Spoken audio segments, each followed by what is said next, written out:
Boise State returns 19 starters this fall when it begins defense of the program's first ever outright football title. Here's what you can expect from the Broncos this season. In 2014, the Broncos earned a berth in a New Year's Six bowl game in the first year of the college football playoff, beating Arizona in the Fiesta Bowl 38-30. Expectations in Boise are sky high once again, as Brian Harson's squad is ranked in the top 25 in many preseason polls and are expected to compete for a top bowl bid in 2015. The one thing we kind of did was once that season was over, coming into spring was just kind of put it all in the past. Understand that what's coming next isn't going to be all brand new, and no matter what happens, even if you have a few guys coming back, it's going to be a brand new experience. That means you have to go back to the bottom and just work your way back to the top of it. Senior Shane Williams-Rhodes will lead a talent-rich group of wide receivers in 2015. He enters the season ranking 5th in school history with 170 catches. He needs 75 more to break the program record set last year by Matt Miller. Shane has had a great summer. He's stronger than he was, he's faster than he was, he's bigger than he was. The Broncos will have one of the most talented secondaries in all of college football this season, led by preseason All-America selection Darian Thompson. The All-Mountain West safety has 14 career sacks and 14 career interceptions as a Bronco.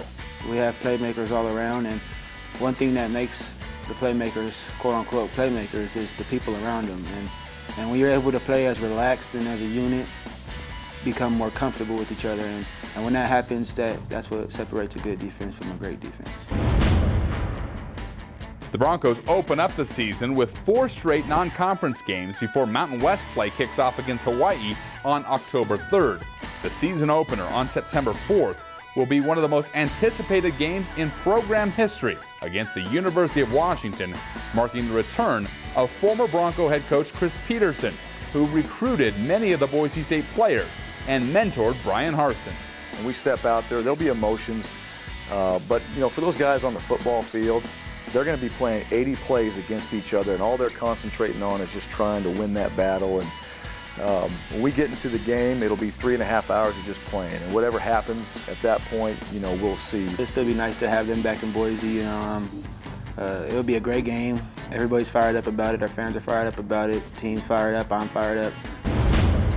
The Broncos' national and conference aspirations depend on how quickly sophomore Jeremy McNichols can replace the departed Jay Ajayi. The coaching staff has talked all about utilizing a running back by committee approach, but Boise State has averaged 202 yards per game on the ground in their 55 wins since 2010, only 135 in their 11 losses, just 3.8 per carry. The Broncos' stable of workhorses over that time frame, Doug Martin, DJ Harper, and Jay Ajayi, rarely came off the field. A committee at the position isn't really the Bronco way. McNichols must answer the call. Since 2000, no college football team has a better winning percentage than Boise State. The Broncos look to continue their winning ways when the new season kicks off on September 4th. From the Mountain West Network studio, I'm Jesse Kurtz.